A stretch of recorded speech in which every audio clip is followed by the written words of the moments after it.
శ్రోతలకు నమస్కారం. పురాణ పురుషుడు కార్యక్రమమునకు స్వాగతము. గర్గులు కంసుడు ఈ శిశువుపైకి తృణావర్తుడు అను రాక్షసుని ప్రయోగించాడు అని తెలిపారు.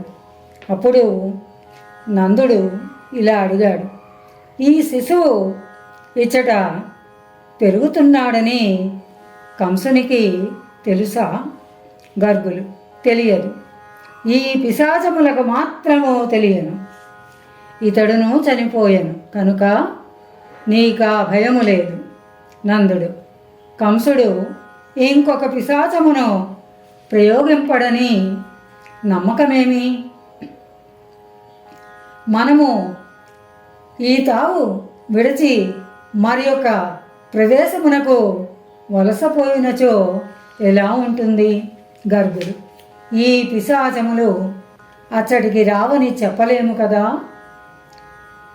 ఎచ్చట ఉన్నను ఎవరు వచ్చినను శిశువునకు ఎట్టి భయమును లేదు.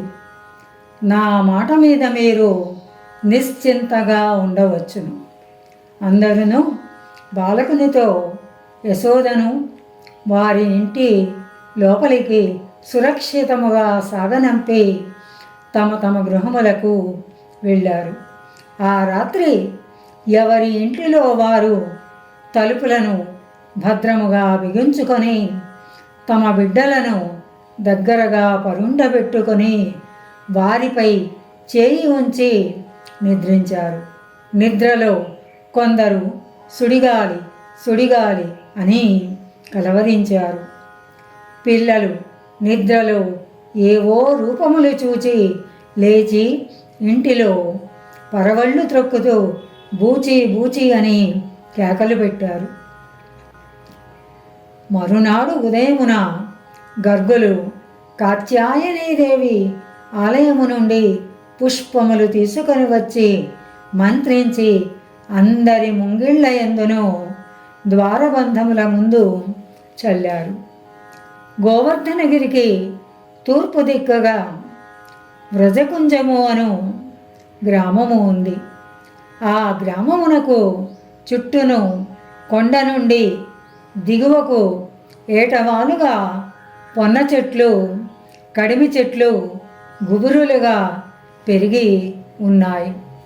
వాని మ్రాకులకు తీగలు అల్లించి పెండ్లి కాని కన్యలు మల్లెలను జాజులను పెంచుతూ ఉంటారు. ఇంటింటి పెరటి యందును ఈ లతాకుంజములు పెరిగి ఉండుటచే ఆ గ్రామమునకు వ్రజకుంజము అని పేరు వచ్చింది. ఉత్తరము నుండి దక్షిణమునకు సర్పము ప్రాకిపోయిన దేహపు గుర్తులు వలె చక్కని మలుపులతో ఒక చిన్న బాట ఉంది. బాటకు ఇరువైపులా పెరటి ముంగిళ్లలో 4 చిన్న రథముల వలె ఒక పొన్న మొక్క, ఒక కడిమి మొక్క, ఒక మామిడి మొక్క, ఒక సంపెంగ మొక్క పెరుగుతూ ఉన్నాయి.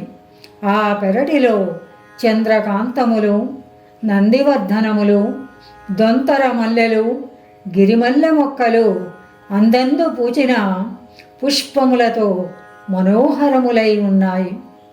పూల రేఖలపై నిలిచిన భాద్రపద మాసపు జల్లుల నీటి బొట్లు ఉద్యానలక్ష్మి చెవి పోగుల ఎందలి రవ్వల వలె తళుక్కుమంటున్నాయి. కడిమి మొగ్గల నుండి ఆకుల చివళ్ళ నుండి వ్రేలాడుచున్న వానజల్లుల నీటిగొట్లు పుణ్యస్త్రీలు ధరించిన ముక్కు పొడుకల వలె తళుక్కున మెరుస్తూ ఉన్నాయి. ఆ బిందువులలో దూరి జలకమాడి ఇంద్రధనస్సులను పుట్టిస్తూ ఉన్నవా వారి ముక్కు పొడుకలు అనిపిస్తున్నాయి. పెరటి పెండము నుండి సూటిగా పూల మొక్కల నడుమ కాలిబాట వెంట నడుచుచున్న నెమలి ఒకటి ఎగిరి కేక పెడుతూ వెదురు బద్దలతో గుండ్రముగా అల్లిన లోత్రోవ పందిరిపైకెక్కి నిక్కింది. ఆ పందిరి అల్లుకొని పూచిన కాశీరత్నముల నడుమ నిలబడి ప్రొద్దుటెండలో మెరిసిపోవుచున్న మెడను అటునిటూ తిప్పుతూ ఉంది ఆ నెమలి. లోత్రోవ నుండి దాటి లోనికి వ్యాపించిన కాలిబాటకెదురుగా ఒక చిన్న 2 రంగుల ఇల్లు సున్నము కొట్టిన మట్టి గోడలతో ఎర్రమన్ను నిలువు పట్టెలతో తీర్చిదిద్దినట్లు ఉన్నాయి. అరుగునకు అవ్వల వాతాయనమునకెదురుగా 16 బాలిక లోపల బల్లపై కూర్చుని ఉంది. స్నానము చేసి తిలకము తీర్చి పూల గుత్తుల చిత్రములున్న పరికిణి ధరించి నమలి రంగు కోర్పాసముతో సూర్యోదయ ఆరుణ్యము వర్ణము గల పయ్యద మెరిసిపోవుచుండగా ఆమె పూలదండను అల్లుతోంది. పందిరిపై పూచిన కాశీరత్నముల నడుమ నిలిచి చూచుచున్న నెమలిని వాతాయనము నుండి పరికిస్తూ ఉంది ఆమె. నెక్కి దర్పముతో తల త్రిప్పుచున్న నెమలి చేష్టలకు చిరునవ్వుతో వికసించిన ఆమె చుబుకముపై చిన్న గుంట పడుతోంది. విచ్చిన సంపెంగ రేకుల వంటి ముక్కు పుటములు చిరుగాలికి కదులుతున్నట్లు వికసింపగా ఆమె కొంచెము తల వంచి వాతాయనము నుండి తొంగి చూచింది. ఎడమ భుజముపై వంపుగా తిరిగిన వాలుజడ నల్ల త్రాచు పడగను విప్పినట్లుంది.